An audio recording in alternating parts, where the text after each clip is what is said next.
上集讲到，公寓被隔离封锁，以贤和新春决心守护公寓，其他栋的居民们已经全部沦陷，乱作一团。新春回到家拿到棒球棍，小女孩明明收到了回信，却还是打不通妈妈的电话。新春让她不必担心，可能是信号不好，嘱咐她乖乖在家看电视，就算有人敲门，也千万不能开门。新春这时才发现电视也没有讯号，住户们都紧张不已，搬来许多东西堵住门口。以贤将枪交给班长，叮嘱他好好注意健身男。公寓已经沦陷，但是外面却有点过分安静了。此时公寓代表来到，质问以贤他们到底在做什么。老太太的伤口持续恶化，询问儿子狂人病的症状是什么。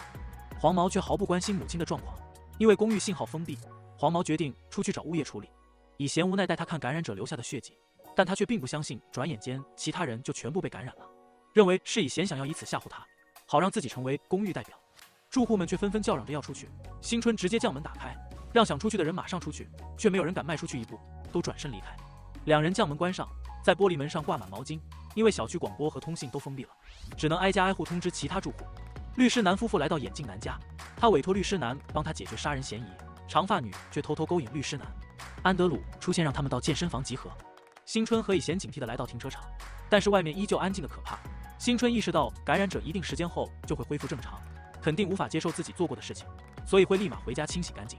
以贤也想到出入口的血迹有被擦拭过的痕迹，应该是清醒后担心事情暴露清理的。一名保安正在擦拭嘴角的血迹，不敢相信自己做过那些事情。因为信号封闭，新春联系不上韩警官，担忧现在外面是个怎样的情况。以贤猜测感染者人数激增，外面应该也是乱作一团，可能也已经放弃了这里。一处酒吧内，韩警官正在搜查药物的贩卖者，其中有50人正在里面开派对。韩警官让士兵拉下电闸，里面不断传出诡异的撞击声。韩警官吩咐士兵堵住门，千万不要打开，并让中尉疏散附近楼层的居民，将这栋楼封锁。眼镜男对于封闭隔离反倒十分开心，认为他只要安静地待在这里，寻找脱罪的机会就好了。决定在封锁解除之前说服以贤和新春，反正证人长发女会站在他这边。长发女却笑容意味深长。律师夫妇也准备前往健身房，遇上眼镜男。律师男直言住户们应该都很讨厌他，都认为他是这次封锁事件的罪魁祸首。眼镜男气急败坏，说自己是清白的。离开时却发现电梯正在检修中，三人只能走楼梯。健身房内，老太太看着玻璃门上的血迹，惊恐不已。律师妻子关心老太太是否有事，律师男却叮嘱妻子远离老太太，担心她有感染的可能。妻子对冷漠的丈夫十分无语。居民们都聚在健身房，班长告知他们外面现在很危险，其他栋都已沦陷，最安全的做法就是老实待在这里。律师质问有谁看到过感染者，发现目击者都是租户们，他并不相信底层人的言论。短发女出面为哥哥打抱不平，嘲讽律师男并没有办公室，而是在家中营业。两人争论不休，公寓代表劝说两人先冷静下来。眼镜男将钱包高高举起，扬言只要有人愿意去外面搞清楚如今的情况，会给每人20万韩元。律师妻子认为既然外面有感染者，更应该内部团结，一起分享食物。眼镜男并不理会，提出加高金额。清洁工们纷纷举起手，愿意为了金钱而冒险。以贤和新春视察了各个楼层，告知公寓代表暂时还是安全的。公寓代表决定开启电梯，新春劝告他最好不要乘坐电梯，不然在那封闭狭小的空间遇上感染者的话就是必死无疑。以贤质问眼镜男竟来到这里，明明说过让他老实待在家中。律师表示紧急逮捕令超过48小时后就只能无罪释放。以贤质问他们是否知道眼镜男是杀人犯，众人听言都神色复杂。眼镜男慌张地向众人辩解，其他人都不予理会，纷纷离开。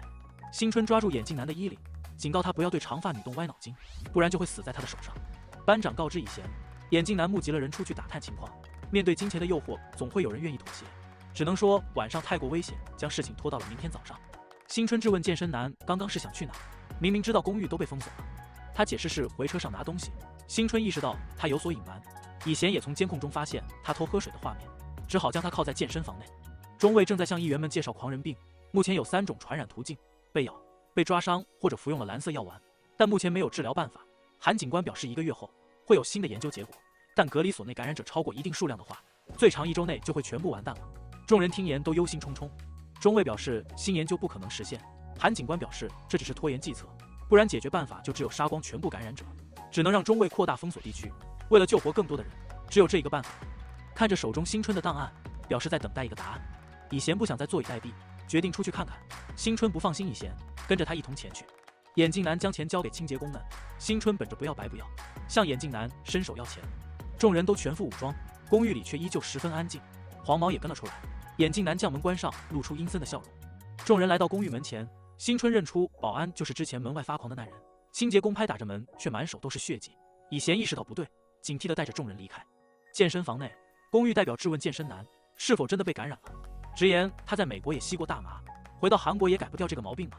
气氛是为了让他和住户们拉近关系，才让他待在这里，竟然还做出这样的事。原来两人竟是姐弟关系。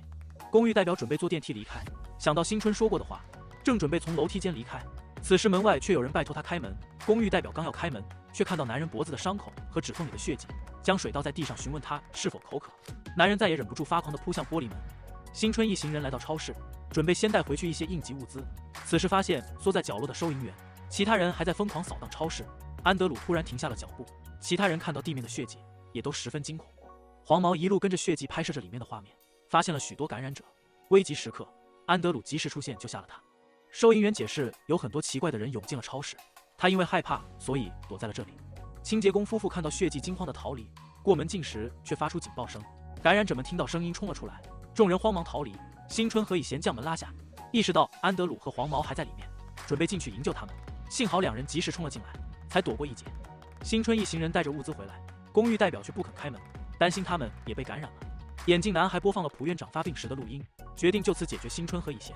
此时周围不断传来诡异的撞击声，班长出现夺下眼镜男的手机，小女孩帮忙打开了门，众人才得以进来。以贤气愤地摔了眼镜男的手机，才关停了录音，找到眼镜男，将血迹都涂抹在了他的脸上。眼镜男顿时惊恐万分，崩溃尖叫。死里逃生的黄毛却还在得意，认为网络恢复之后靠着这段视频就能大火，却发现手机不见了。以贤清洗了手上的血迹，因为他刚刚冲动的行为和新春道歉。新春抱住以贤，安慰他已经做得很好了。公寓外民众们都在抗议政府擅自隔离居民。此时中尉向韩警官禀报，有发病状态的感染者从公寓内逃脱。韩警官面对民众的抗议，决定让中尉将感染者放出去给人们看看，不要发生伤亡，及时将他制服，要让人们清楚事件的可怕性，才能拖延时间研制抗体。本集的内容到这里就结束了。末日来临，以贤和新春能否绝处逢生？下集我们不见不散。